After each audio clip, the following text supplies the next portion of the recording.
en nombre de toda la sociedad de alumnos de la Anáhuac, le agradecemos, y también a la Academia de Firenze, de darnos este espacio y esta gran oportunidad de compartir este gran premio para nosotros como esta medalla. Y pues gracias, en nombre de todos, gracias, y le voy a dar la palabra al profesor Jorge Vázquez del Mercado. Gracias, Paulina, muchas gracias.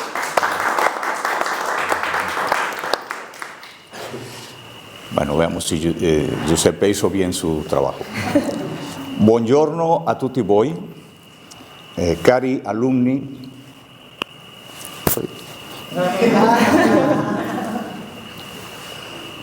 Cari alunni e professori, prima di tutto un grazie di cuore all'Accademia Europea di Firenze per aprirci le sue porte e organizzare questo evento molto importante per la nostra Facoltà di Architettura Anáhuac México. Dopo 4 anni di collaborazione con l'Accademia ci sentiamo ormai come a casa. Grazie mille. Muchas gracias. Now in English.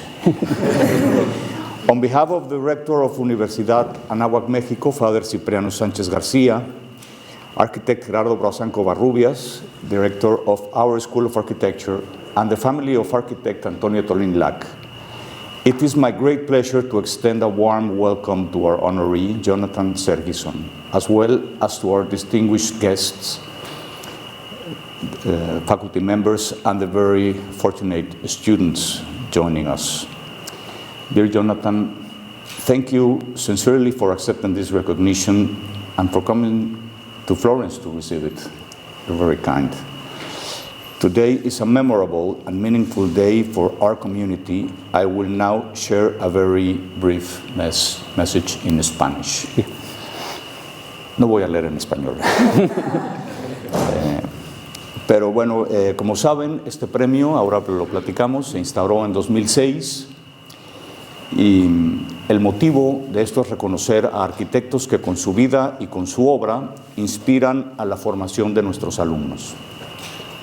Esto supone ciertamente una carga y un compromiso muy fuerte para los profesores, para los que estamos en los talleres y en las aulas de las escuelas de arquitectura, y particularmente este año el premio está dedicado sobre todo a los profesores y a quienes hemos dedicado una parte importante de nuestra vida a estar formando arquitectos.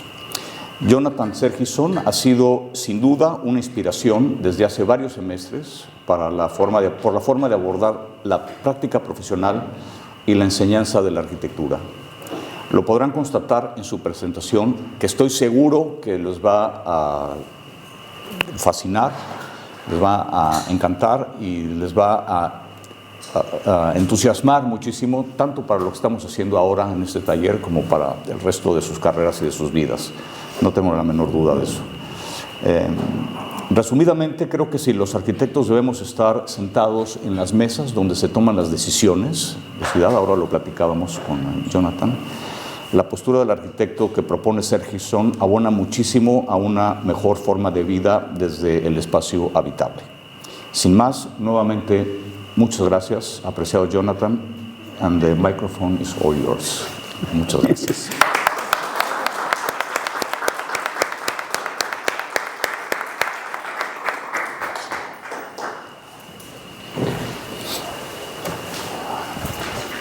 So, music stool. Pardon? When you want the light to. Oh, let's do it now. Yes, great. And maybe the blind could come down a little bit more.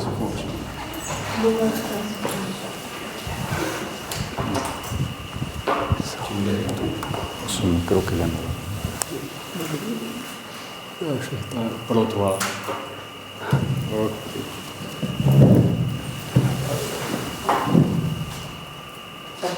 No, porque sí, my apologies not to, yes, my apologies, it's not going down this one. Don't worry, it's fine. Well, that worked.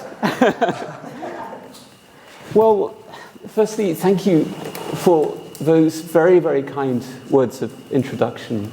And from my side, it is just such a wonderful privilege to be here amongst you all.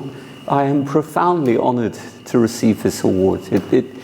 Let me just tell you a little story. So I received an email completely out of the blue from Jorge, who I never encountered before, and he asked if he could speak to me on Zoom from Mexico City, and I had no idea what the pretext for this was. And in this first meeting we had, he explained to me that I was the recipient of this wonderful award, and I'm still sort of walking on cloud nine. It's really a tremendous honor. And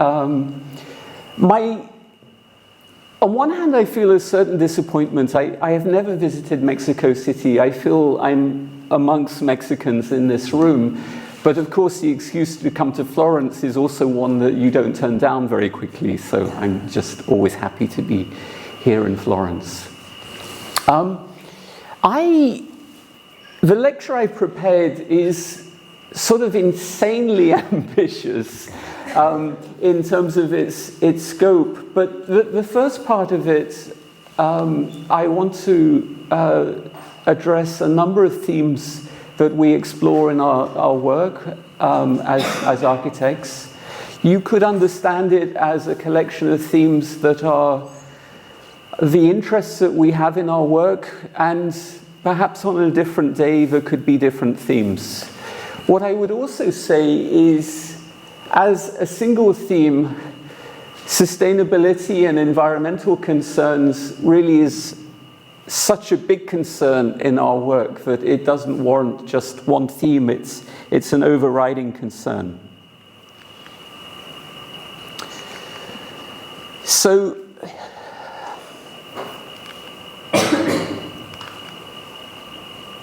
the first theme that I'd like to address is the notion of working with reference. With my students, I always encourage a sense that, firstly, we can learn from what exists. That as architects, it is frankly futile to embark on a work where you think you're going to be uniquely original. I don't encourage that, and I've never found it very interesting or relevant in the work that we do. And instead, we are comfortable to draw upon the rich and varied wealth that exists in architectural culture. It's not just a building like this, the Economist building by the English architects Allison and Peter Smithson, that we draw upon, but it is ordinary things. How to make a door, how to make a window, these are all concerns that we would explore in our work. But this building, for me, is a very important point of reference, and certainly was helpful when we were working on this project in Geneva, a competition that we won in 2004 or 5, to make a new apartment building and a crèche and other public uses in the center of the city of Geneva. Another theme that we often address in our work is repetition. Kai Fisker was 26 years old when he worked on this project in Copenhagen. And he did something very smart. He made one good window and then repeated it many, many times. And this is, I think, a very helpful example of repetition as being a theme in architecture, and certainly one that we explore in our own work here, a project that we're currently working on in Switzerland, a new urban block in a town to the east of the country. Okay, we were talking about the needs of architecture earlier, but I would just point out that the greatest needs of our abilities as architects is surely housing. 70% of any city is made of housing. Housing was an area of architectural exploration that was only taken really seriously by architects at the end of the 19th century. And here I'm talking about housing in the widest sense, not exceptional housing. This is the city I live in, Zurich, a city of 400,000 people. But if you look carefully at the buildings contained in this city, it's not unlike many other cities. And in the theme of housing, I think also of the work of an architect like Berlage, here working in Amsterdam, extending Amsterdam at the beginning of the 20th century. Perhaps this is the reason I'm here today, but I have worked as a teacher for longer than I've been in practice. And when I was 27 years old, one of my teachers at the AA in London, where I studied, invited me to work with her at the school in North London that she'd just been made the head of. Her name is Mika Bandini. And this was my first teaching assignment. And she said to me, "Jonathan, you seem like someone who at some point would be drawn to teaching. I can't really pay you very much." In fact, I don't think she paid me anything. But she did say, "I can teach you how to teach." And for me, this was such a wonderful offer, because it can't be assumed that you become a teacher overnight. There are techniques that you learn with time, and Mika certainly shared with me much of her experience as a teacher. And my work is pretty much divided between my activities as a teacher and, since 2008, teaching at the Accademia di Mendrisio in Ticino in Switzerland, and my work in practice. And in fact, in terms of practice, we have 3 studios. The main studio is in London. It was founded in 1996, and since 2010, this is one of the spaces that we have, which is our Zurich office, and more recently, we opened another office in Brussels, because that's where most of our work is. And this life that is between teaching and practice is really, for me, fundamental in terms of the way that I'm able to work. And on those rare occasions when I haven't been teaching, I've noticed that I'm not as quick as a designer in the studio. Teaching requires you to immediately establish a relationship to the work that students do. It is the most wonderful privilege. And I'm always more interested in the ideas that the students explore that are so far removed from what we're doing in practice. This is much more challenging and frankly interesting. But my activities as a teacher and also in practice, for me, urbanity is one of the key concerns of our work. The relationship that we have to cities and wider territories. And this is, in fact, a digital model. It's part of a research project that comes out of 6 semesters of work in Mendrisio, where over all of these 6 semesters, the students looked at every part of the city of Zurich and were invited to address the question of how the city can absorb 100,000 people. Maybe by Mexico City standards, not very many, but that represents a 25% increase in the city, and how that can happen in the next 25 years. And so the biggest task that this research, which has then led to a Swiss national funded project, is addressing is the question of housing. But you don't solve the problems of the city only by building ever more houses. There are also other programs that you need to take care of.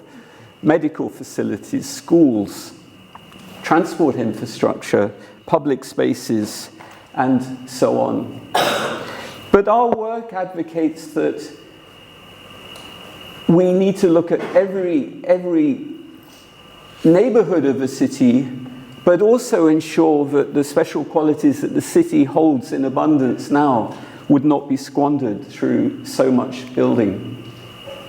And we find ourselves looking very carefully at the wonderful examples of, in this case, rather ordinary housing that exists in Zurich. The sixth theme is strategy in detail. When we were working on this project in Zurich to make 2 urban villas, very quickly we asked ourselves, what should we make this building or these 2 buildings out of? And because I come from London, rather provocatively, we said, let's try and make 2 brick buildings. But that in itself is just the beginning of a journey. And the relationship between an overall concept for 2 brick buildings, but the manner then in which they're achieved in detail is really the key task. And that is not dictated by a sort of gradual moving from large scale to small scale. It's much more of a discussion between the scales and indeed between strategy and detail.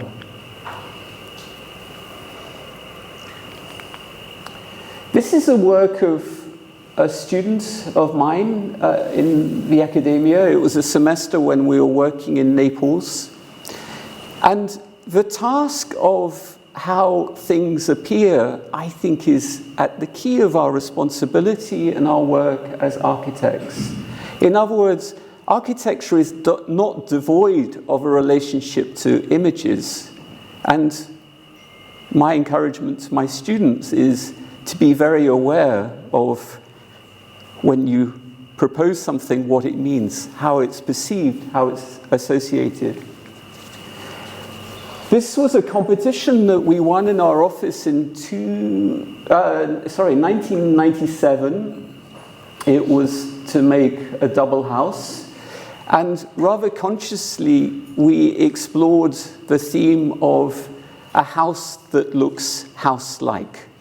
The facades of these 2 houses, which are glued together, we consciously wanted them to almost look like a child's drawing of what a house should be, with equally spaced windows and doors. And moving on from that, there's also this wonderful question, how you deal with windows. And Frank Lloyd Wright is not really an architect that I've ever been so moved by, but he said one thing that I strongly believe in, which is architecture would be a lot easier if you didn't have the problem of the window. If you were only making form, the task would be somehow purer. And this window type, the sash window, is the one that I've grown up with as a Londoner. Its environmental performance is terrible, but it also has a wonderful characteristic, which is that it slides vertically. And it means that you can have a little bit of ventilation, or you can open half of a window up greatly. But also the proportion of a window is like a figure standing. And that sense of verticality is certainly something that we often explore in our own work. Windows that are not horizontal, but rather like figures. Another theme that preoccupies us, and in this we're helped by, amongst others, the Italian architect Cacciadominioni, who was really brilliant at working on the plan, making plans that are like constellations of rooms that have their own geometry and their own shape. And this is a work that, it's like the plan is made through labor. It's through layers and layers of adjustment and refinement. And in the example of this project in Milan, what we appreciate is the sense of the variety of spaces that he's so consciously working on. And in our work, architects from Italy have been extremely helpful in terms of understanding our relationship to this theme.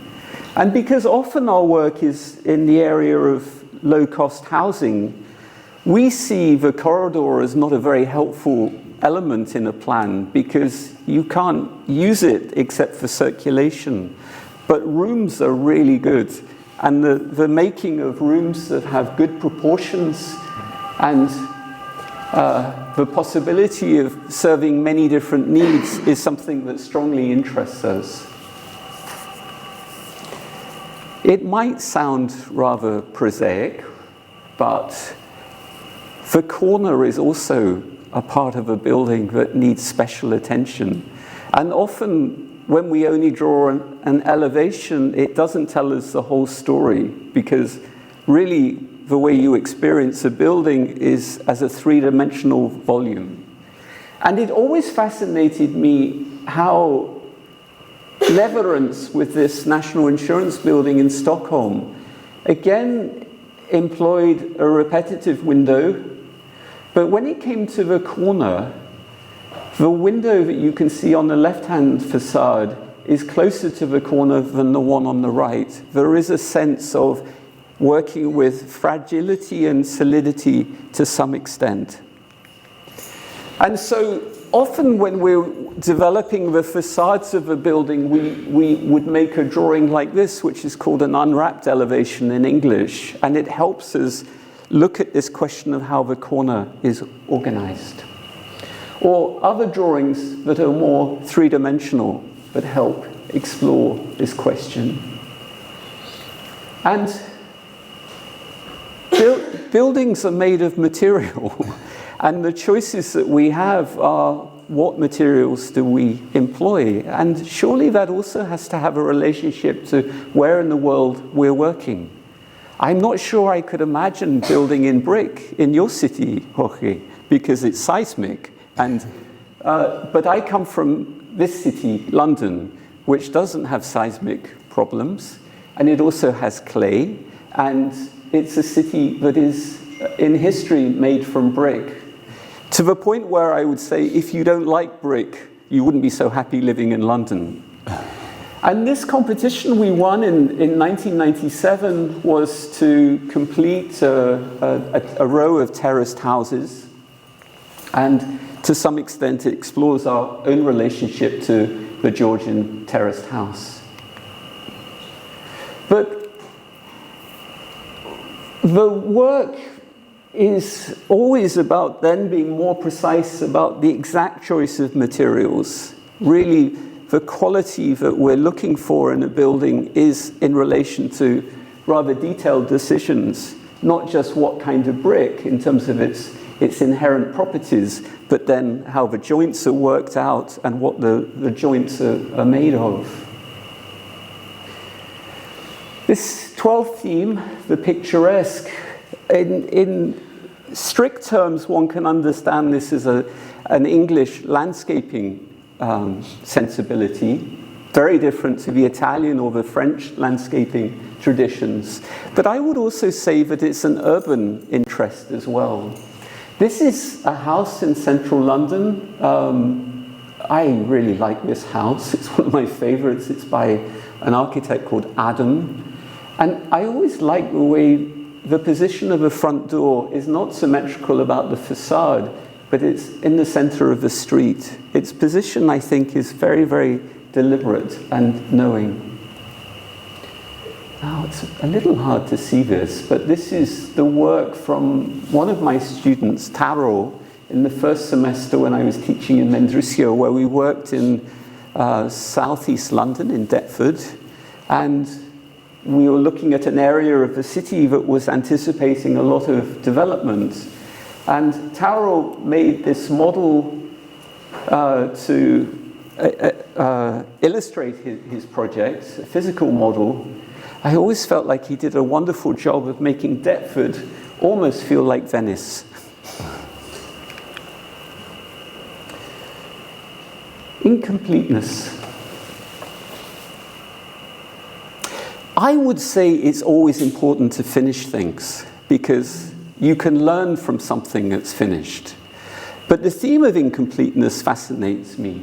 A city like Athens has so many structures which are in a state of incompleteness.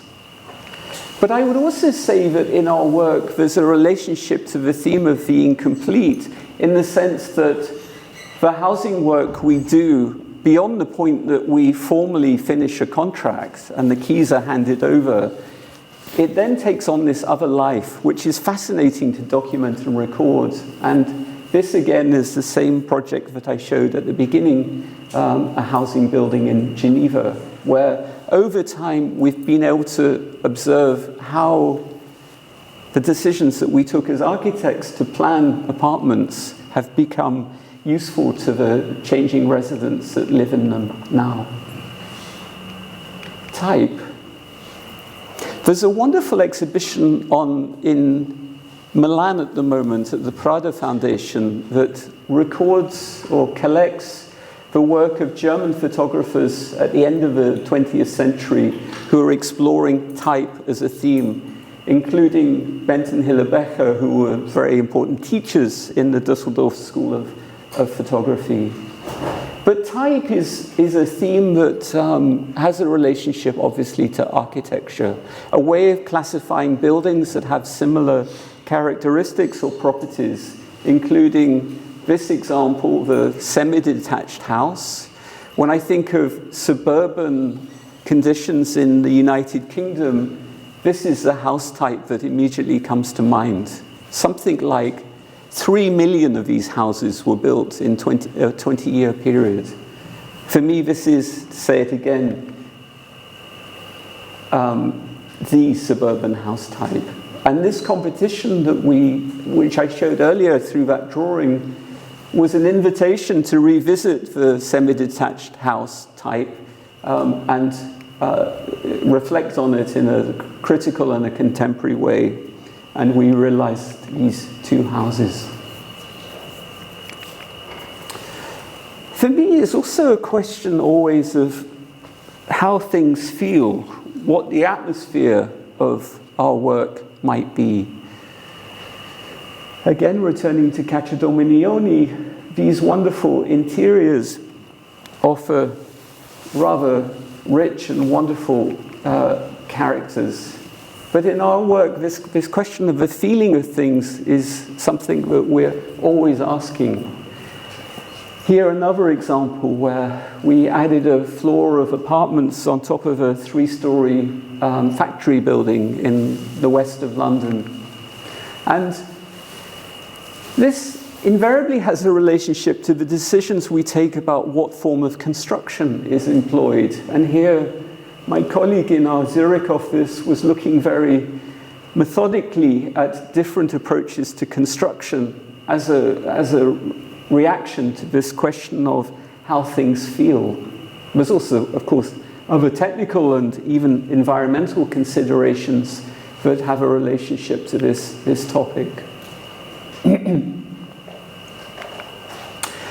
I never learned to draw on a computer.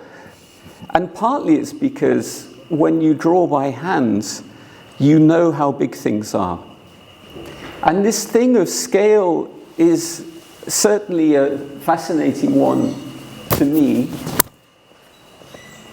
When we work with brick, we know how big things are. But I also encourage my students in Mendrisio to often undertake an exercise in survey. And in the semester when we were working in Florence, 2 students made this beautiful drawing of a building that I'm sure all of you know rather well, being in Florence now, the Uffizi.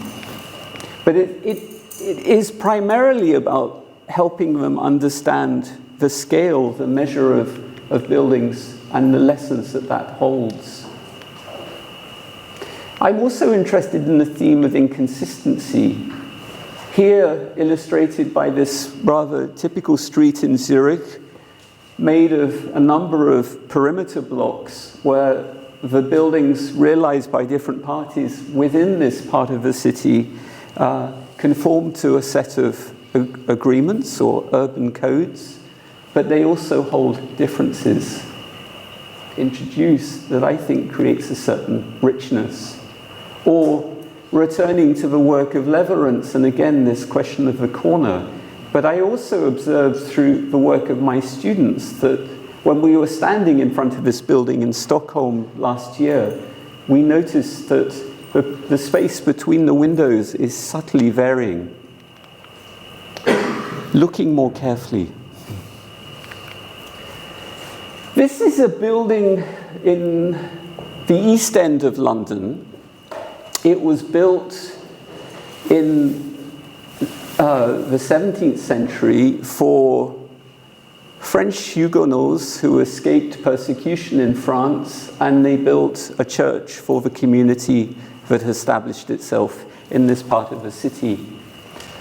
And in time, this community moved out of this rather congested part of London, and the next group of immigrants were Jewish communities who were fleeing persecution in Eastern Europe, and they converted this building into a synagogue and used it for many, many years. And much more recently, again, it's about the shifting patterns of immigration. This building is now a mosque. And I find it such an optimistic story that the three Abrahamic faiths have all found this building purposeful. It is, for me, a wonderful example of the possibilities of reuse. This is a competition that we won in 2001 in Blankenberge in Belgium, a seaside town. And we were invited to convert what was a 19th century school building and make it into the new city library, a task that required the building of a little bit more program. But we found, unlike our competitors, tremendous qualities in this building that already existed. And okay, a school and a library are still public buildings, so its sort of public character was easy to repurpose.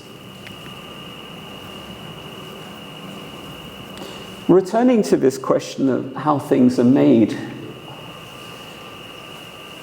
amongst my students, but absolutely in our office, model making is one of the key activities that we undertake.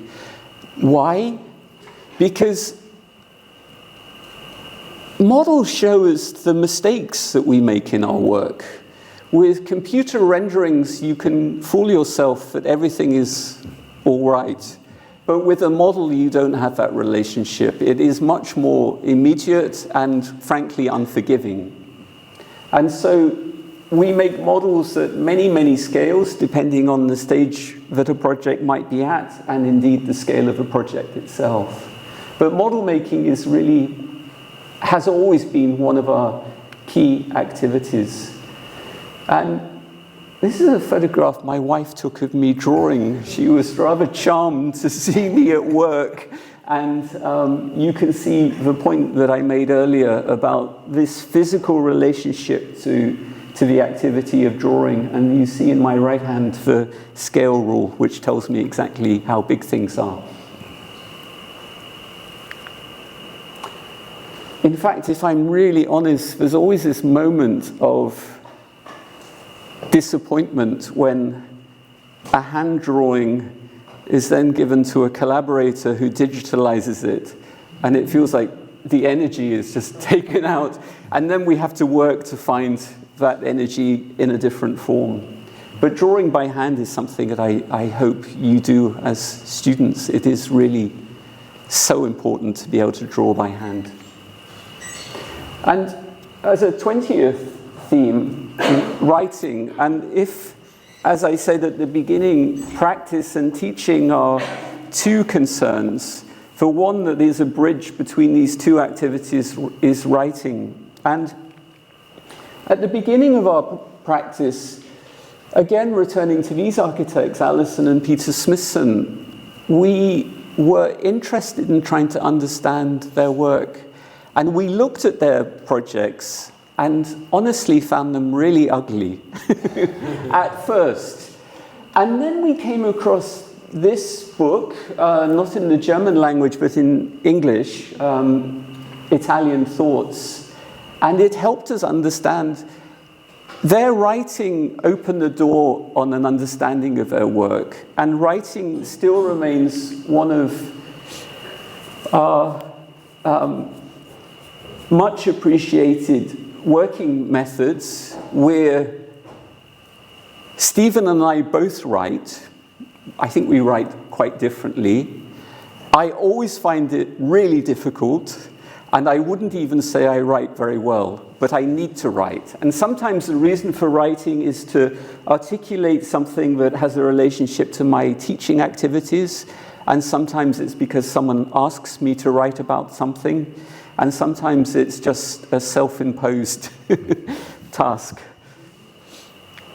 Okay, that was part one, and I should really speed up now, so hold on to your seat, hats or seats. And what I'm going to do now is show very, very quickly some of the work that my wonderful students in Mendrisio have been doing over all the years that I've been teaching there.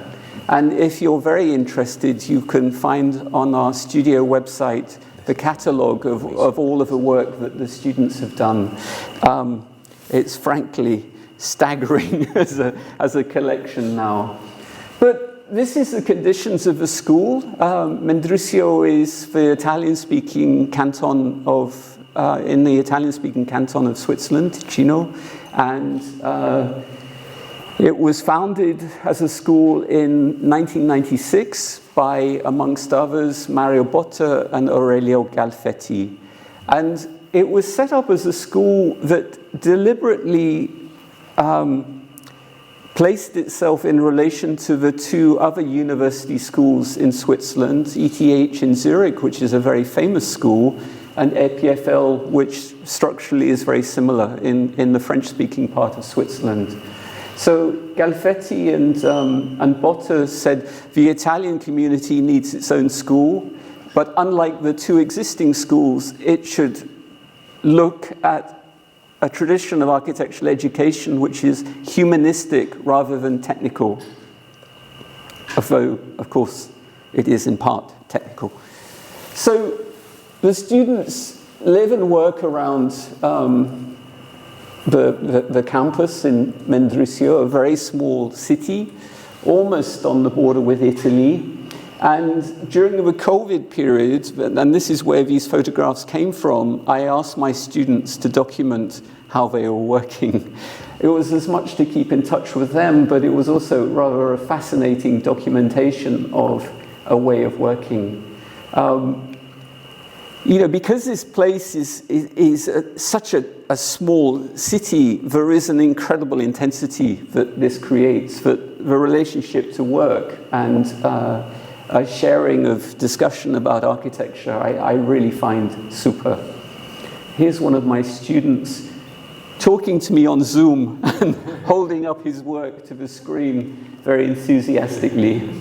But it also gives an indication of what this place is like. It's a place where, when I look out of the window, I always feel like I'm on holiday. Of course, I'm working, but it has that feeling.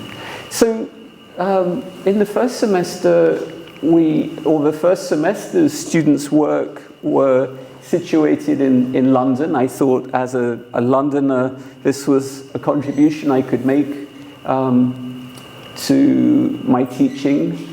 And as you'll see, much of the programs of teaching relate to housing, but occasionally there are breaks. And in this semester, we were looking at the making of a school in an area of central London. I'm sorry, the formatting is a bit unfortunate, but anyway, I'll just keep going.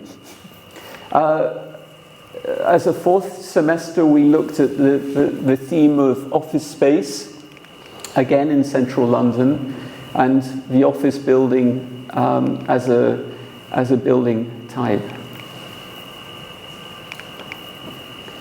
And as you already see, there is a relationship between the way we might work in the office and the way I encourage the students to work through making images, but particularly making models. This fourth semester looked at another area of central London and sorry, these are just very heavy files. Beginning by making very careful surveys of the buildings, the houses that can be found in this part of the city, and explorations of a new housing in small places that were found in this neighborhood to realize buildings. And what you can already see is that thing of brick is something that was explored.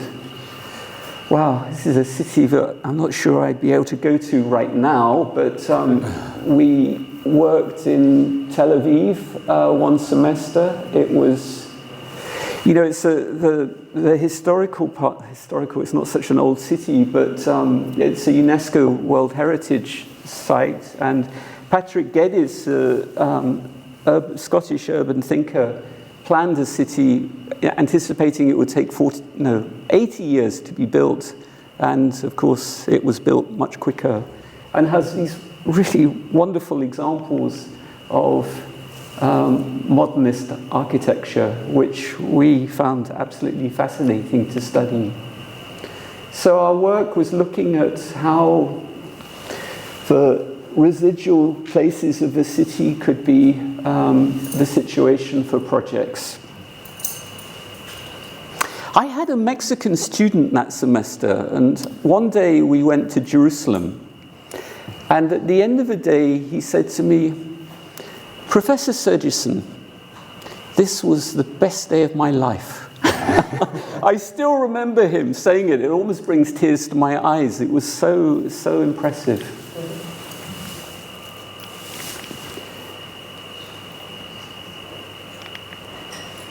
And then a very different place, but still exploring a relationship to modernism. We worked in Palau, and an architect who passed away very recently, Alberto Ponis, a wonderful architect, originally from Genova, studied here in Florence, and then went to London as a young man, and then started building first one house and then another house. And 50 years later, 300 houses in northeast Sardinia, Palau.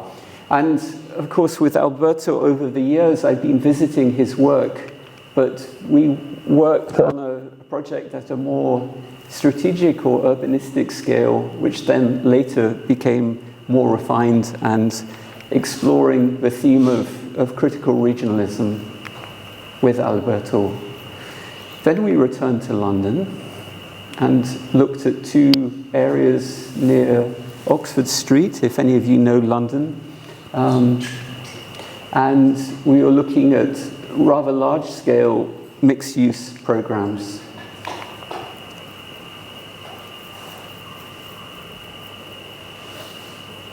With rather heavy drawings.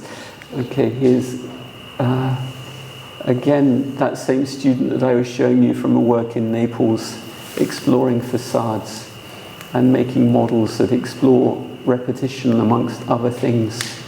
And then we for the first time worked in Zurich and looked at a number of sites in Zurich, this sort of wonderful city that has this relationship to water.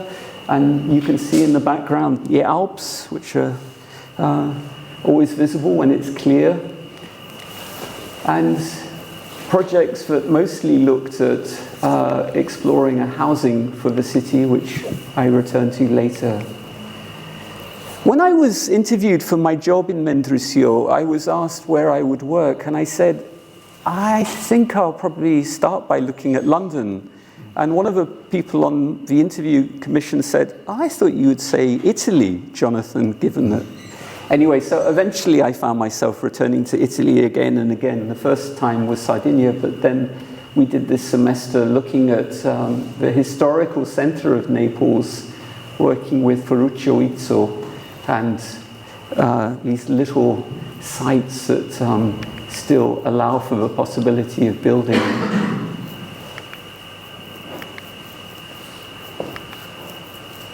That same drawing again, and the work in total. And then we went east. We worked in Bucharest. My wife is Romanian, so she was able to help with the preparation of this task. But we were looking at an area of the city that had been demolished by the Ceausescu period and never built because the regime collapsed during the revolution. And so we were looking again at a rather large scale of projects and ideas for how this area could be restructured as an act of urban repair.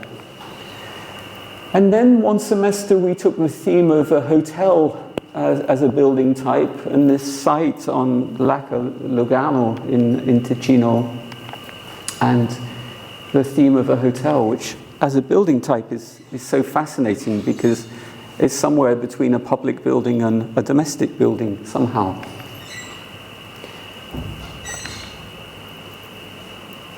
Then we turned our attention to Milan. I think the computer's struggling with the size of his presentation. Shall I go back?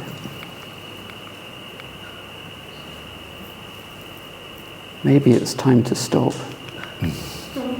Okay. Just have to be kind.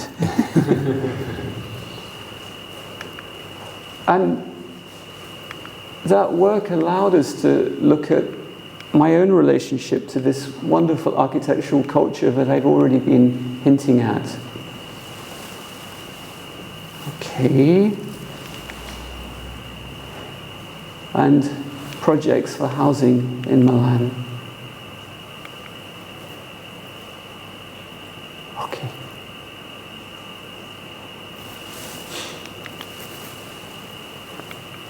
I think the computer's telling me maybe this is a moment to stop. In fact, I think it is. Yeah. Okay, if you want to, there's a whole load more if you, but I think that, yeah, this is maybe a good moment to stop. But what I'm trying to share with you is this work that's done by these brilliant students that find themselves studying in Mendrisio. Many of them are Italian because it's an Italian-speaking school, but they also come from all over Europe, some from the north of Switzerland, some from the French-speaking part, but also many countries beyond that. And occasionally Mexico. And some of the Mexican students I've had over the years, I think have become rather successful young practitioners now, which is something that, of course, gives me wonderful pleasure and sort of hope. Good, thank you for your attention.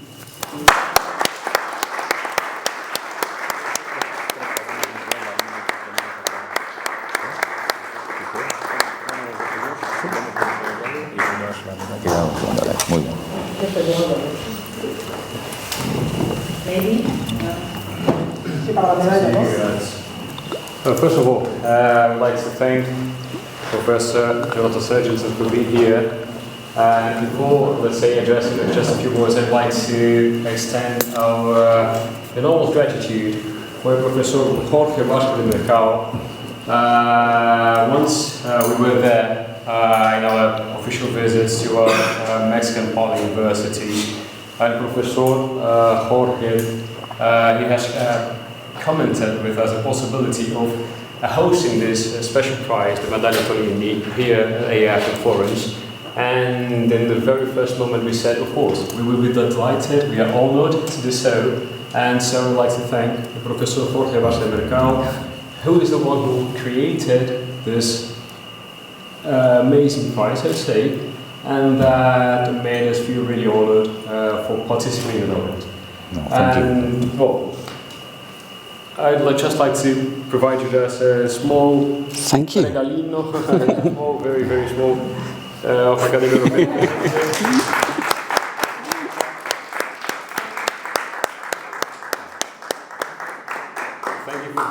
Florence. And now, el profesor Jorge Vázquez del Mercado. Muchas gracias, Gustavo. Very poquito palabra, very short speech. The first architect that won this prize, I remember Antonio Attolini, the architect, was beside me, and he just turned around and he said, muy merecido. Muy merecido. Jonathan, las mismas palabras. Congratulations. So this is a diploma from our rector, director.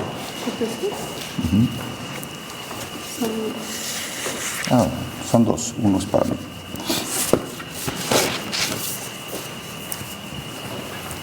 So this is the diploma.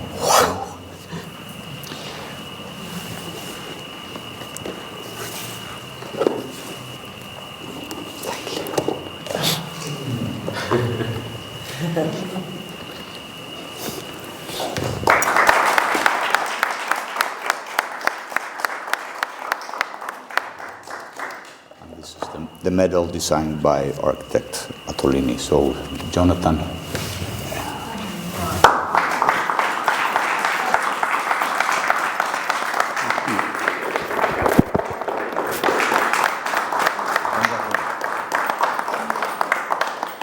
Can I wear it in everyday life? You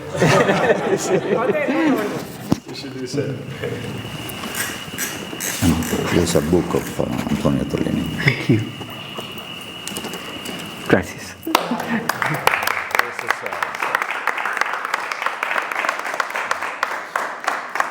Beautiful. Beautiful. So, this is so you can see the medal. You can turn or put it that way. So this is the